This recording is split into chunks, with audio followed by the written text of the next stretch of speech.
You know, being in these rodeo grounds, these old rodeo grounds that we'd like to get fixed up, gets me to thinking about rodeo. Most people love it. Some people don't, but most people love rodeo, if you're Western anyway. The first cowboy reunion started in 1915. There was a whole bunch of cowboys, they call them punchers, that were south of town, and they were getting together and they decided they wanted to have a celebration. And they thought at the time that maybe they would be the participants and the onlookers and the whole works, but one of the fellas was from the commercial club. Las Vegas had a commercial club that was very active, and he said, well, why don't we do it in Vegas and get more people involved? And so that's how it began. That was the first one in 1915, and then it continued on and grew and moved and changed venues and changed events until the Depression was sort of kicking in, and they quit until 1939, and then it continued on until 1967. They tell us that in 1916, the second year of the reunion, the rodeo attracted 10,000 spectators. 10,000 spectators. We're having a parade, and we hope to have 100 horses and wagons. The stagecoach is going to be here from Wells Fargo. They say that in 1916 that the parade was over a mile long and had 500 mounted cowboys and cowgirls. One of the people that really should be acknowledged in all this, and it's because of him that this is really coming together, is Dogie Jones.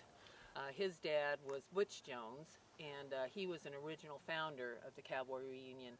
And Dogie also was a participant and a organizer and worked very hard at the Cowboy Reunion when he was in his heyday.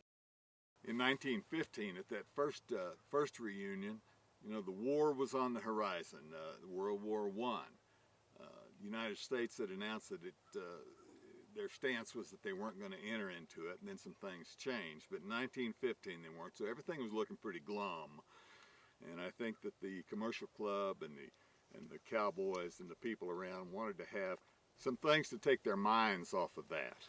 And that's what they wanted to do with the reunion, have a good time. And the gentleman who was the president of the commercial club, they took a motto that they used, which was, "Get for Vegas, cowboy." And that was on posters and things, so everybody who was a cowboy was going to get for Vegas and come and reunionize and have a good time. When you think about back 100 years in 1915, the communications and the sorts of things, I mean, I don't understand how people heard about it. I've collected quite a few panoramas. I'm trying to get together as many as I can because it was just amazing to see these old panoramas with lineups of you know, as little as 30 people and as much as, you know, 150 people. It's just incredible to see them.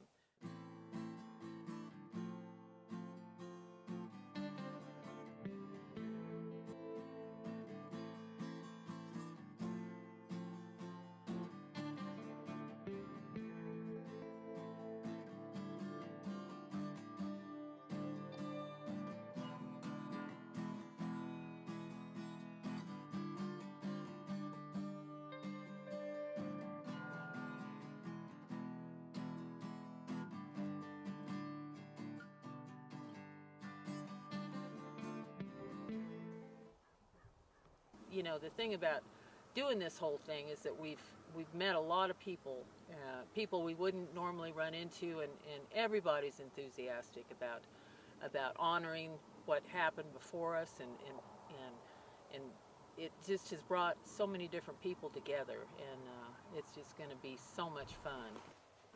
One of the fun things for all of us is trying to identify people in these images from 100 or 90 or so many years ago, and we love it when someone comes up and recognizes someone and we're able to put an identity to that person. One of the funny things, we had a photograph of a young woman on a horse, really a nice photograph, and Dogie recognized the horse and could name it, but he didn't know who the young woman was. Now there's a real cowboy. My name's Elaine Querry. My name's Ron Querry. And I hope y'all can come.